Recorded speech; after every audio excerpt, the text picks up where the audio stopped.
चुनाव कसले जित्छ त मलाई सरकार छैन। परिवर्तन चाहने व्यक्ति म हुँ, मेरो भोट परिवर्तन हो। म आजको दिनसम्म एमाले हो, मेरो बाबुबाजे एमाले हो, सबै हामी एमाले हो नि। तर म परिवर्तन चाहन्छु यसपालि। केपी शर्मा ओली हुनुहुन्छ, उहाँले राज गरिरहेको आफ्नो क्षेत्रमा विकास गर्नुहुन्छ। त्यो बालेन कहाँको त्यो आएर यहाँ विकास गर्छ। हामीलाई झापा जिल्ला विकास गर्ने व्यक्ति चाहिएको होइन। सुन्नुहोस्, हामीलाई देश विकास गर्ने मान्छे चाहिएको हो कि होइन? केपीले आफ्नो ठाउँ बनाउने हो भनेदेखि, तपाईँको प्रचण्डले आफ्नो ठाउँ बनाउने हो भने, शेरबहादुरले आफ्नो ठाउँ बनाउने, नेपालको अस्तित्व खोइ। तर ऊ ठाउँमा नआएर एउटा गणमा आएर उसले हात हाल्नु भनेको नि हामी भाग्यमान। म चाहिँ भन्छु अरू के छ, म भाग्यमान। किनभने मेरो मत यसपालि सही ठाउँमा जानेछ। यति बेला हामी गौरादह बजारमा आएका छौँ। यो बजार क्षेत्रमा हामी स्थानीयसँग भेट्दैछौँ। सर नमस्कार। हजुर नमस्कार। हजुर नमस्कार। शुभ नाम चाहिँ सरको? मेरो चाहिँ सरोज मोते हो है, गौरादह नगरपालिका वार्ड नम्बर 1 हो मेरो घर चाहिँ। म स्थानीयवासी नै हुँ, मेरो जन्म नै स्थानीय भएको हो। सर के छ, चुनाव त देशैभरि लाग्यो तर झापाको चर्चा छ देशैभरि होइन? हजुर हजुर, एकदमै यो खुसीको कुरा हो है। सर्वप्रथम त के छ भने हामीले भोट धेरै दियौँ। यसपालिको चाहिँ एकदमै महत्त्वपूर्ण भोट दिन पाइएको छ भन्ने म गर्वैदेखि खुसी छु होइन। हजुर, किनभनेदेखि हामीले एउटा यस्तो नेतृत्व व्यक्ति पाएका छौँ होइन। र अर्को कुरो के छ भने हरेक कुरा एउटा बाघले चाहिँ राज गरिरहेको ठाउँमा हाम्रो नेता यसपालि यस्तो आउनुभएको छ कि उहाँले चाहिँ एउटा जङ्गलको गुफाभित्रै पसेर शिकार गर्नु। जबकि हामीलाई मेरो प्यारेन्ट्सहरूले जब हामी माछा मार्ने क्रममा एउटा माटो उठेको ठाउँमा हामी माछा मार्न खोज्दाखेरि हाम्रो प्यारेन्ट्सहरूले त्यहाँ सर्प हुन्छ हात नहाल भन्नुहुन्थ्यो होइन। तर हामी त्यहाँ जबरजस्ती हात हालेर कि माछा कि गङ्गटा निकाल्ने गर्थ्यौँ। भनेपछि हाम्रो बालेन साथ त्यही स्थितिमा आउनुभएको छ भने मजा भनेकै सिंह एउटा बाघको ग्रुपमा पसेर प्रतिस्पर्धा गर्नु नै मजा हो। सही हो होइन? धेरै त भाग छ नि त, चुनाव यहाँ जित्न सकिँदैन भनेर हेर्नु त को उहाँले कत्रो आँट गर्नु भइरहेछ होइन। त्यो एकदम मजाकको महत्त्वपूर्ण कुरा छ। अनि अर्को कुरो के छ भने मैले धेरै कुराहरू मिडियाहरू यसरी हेरिरहँदाखेरि कतिजना व्यक्ति के भन्नुहुन्छ भने हाम्रो जुन केपी शर्मा ओली हुनुहुन्छ, उहाँले राज गरिरहेको आफ्नो क्षेत्रमा विकास गर्नुहुन्छ। त्यो बालेन कहाँको त्यो आएर यहाँ विकास गर्छ।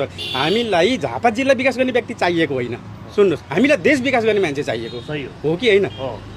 केपीले आफ्नो ठाउँ बनाउने हो भनेदेखि, तपाईँको प्रचण्डले आफ्नो ठाउँ बनाउने हो भने, शेरबहादुरले आफ्नो ठाउँ बनाउने, नेपालको अस्तित्व खोइ हो कि होइन है?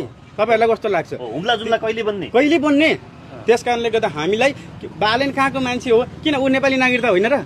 ऊ नेपाली नागरिक हो नि, ऊ नेपालको लागि आएको हो नि, झापाको लागि आएको हो र? ऊ झापाको बनाउनको लागि जन्मेको हो र? मलाई चाहिँ त्यस्तो लाग्छ। उसलाई नेपाल बनेपछि झापा आफै बन्छ। झापा बन्नु हाम्रो नेपाल बन्नु होइन नि त, हो कि होइन? त्यो त झापा मात्रै भन, हामीलाई त सिङ्गो राष्ट्र नेपाल बचाउने व्यक्ति चाहिएको हो नि त।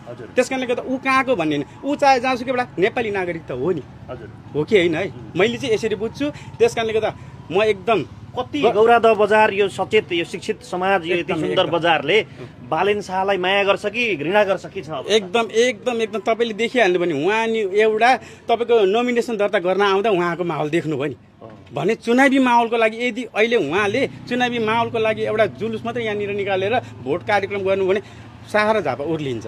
जबकि एउटा नोमिनेसन दर्ता गर्न आउँदाखेरि त्यो देखियो हो कि होइन भन्नुहोस् है? तनाव त पूर्व प्रधानमन्त्रीज्यूलाई केपी शर्मा ओलीज्यूलाई तनाव किन दिनुभयो? किन यहाँका जनताले उहाँलाई किन के हो? अब त्यो यस्तो हो, अब कस्तो भने धेरै कुराहरू छ। तपाईँको आफ्नो तपाईँलाई अहिले यसरी आउनुभयो, तपाईँलाई मैले यसो टच गरेँ, तल त्यसलाई विपरीत दिशाले हेरियो होइन। आफ्नै कार्यकर्तालाई यसरी गर्नुभयो, बालेन शाहले पनि भन्नुभयो। तर त्यो यथार्थ होइन। यथार्थभित्र लुकेर ती भनेको विपक्षी दलहरू हुन्। सुन्नुहोस् है, अब सबैजना हाम्रो बालेनको सपोर्टमा छन् भने कोही त तपाईँको भित्री जड गाडेर बसेका मेरो बाबुबाजेदेखिको पार्टी बाबुबाजेवादीको पार्टी भनेर त्यसमा बस्ने भने विकास देशले कहिले गर्ने?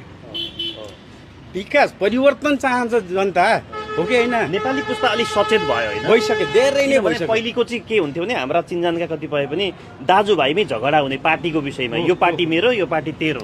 अहिले पनि छ त्यो, अहिले पनि छ। तर भनेको जस्तो म चाहिँ मैले अहिले भने चुनाव कसले जित्छ त मलाई सरकार छैन। परिवर्तन चाहने व्यक्ति म हुँ, मेरो भोट परिवर्तन हो। म आजको दिनसम्म एमाले हो, मेरो बाबुबाजे एमाले हो, सबै हामी एमाले हो नि। तर म परिवर्तन चाहन्छु यसपालि होइन। भनेदेखि किन सर, किन के आशा गर्न सकिन्छ? होइन मैले भने त राष्ट्रपाबाट घन्टीबाट बालेन शाहबाट के आशा गर्नु? आशा भन्दा पनि कस्तो भने हामीले त अब माओवादी कालमा पनि भोट दिएको हो होइन। तर हामीले जुन सोचेको थियौँ त्यो भएन। तर अहिलेको भनेको चाहिँ के हो भने अब बाजेहरूले गरेन, एकचोटि युवालाई दिउँ, पढे लेखेका नेतृत्व गर्न सक्ने सक्षम व्यक्तिलाई दिएर हेरौँ न त के छ त। दुनियाँलाई त दिएर हेऱ्यौँ, एउटा उसलाई दिँदा के बिग्रियो? बिग्रियो के दिएको हो त सबैलाई दिउँ नि हामीले राम्रो गरेनन् भने 5 वर्षपछि अर्कैले दिउँला छ त त्यो अधिकार फेरि हामी नै हो नि त हामीले नै गर्ने हो नि त परिवर्तन फेरि हामीले ल्याउने हो नि त भने सबै चिजलाई गरेर हेऱ्यो भने एकचोटि उसलाई गरेर हेर्दा के बिग्रियो त केही शुभेच्छा छ शुभकामना केही छ अहिले त देशैको नजर चाहिँ झापामा आएको छ हैन? आएको छ भन्दैछु त हामी धेरै भाग्यमानी रहेछौँ होइन हामीले एउटा देशको नेतृत्व गर्न सक्ने व्यक्ति भनौँ कति ठाउँमा तपाईँको काठमाडौँमै बालेन शाहलाई रुचाएका छन् ऊ यहाँबाट उठ्यो हुन्थ्यो होइन अब तराईवासी धेरैतिरबाट छन् नि धेरै नै रुचाएका छन् नि त तर ऊ ठाउँमा नआएर एउटा गणमा आएर उसले हात हाल्नु भनेको नि हामी भाग्यमानी म चाहिँ भन्छु अरू के छ म भाग्यमानी किनभने मेरो मत यसपालि सही ठाउँमा जानेछ त्यस कारणले गर्दाखेरि म मजाले हाल्छु र अर्को कुरो के छ भने म सबैवासीले के भन्छन् बालेन शाह काठमाडौँको यो कहाँबाट आएको झापा यसले बनाउँछ र प्रश्न नगर्नुहोस् मेरो प्रश्न नगर्नुहोस् किनभने हामीलाई झापा बनाउने व्यक्ति होइन देश बनाउने व्यक्ति चाहिएको सिधै कुरा हो एकदमै हस् धन्यवाद सर थ्याङ्क यू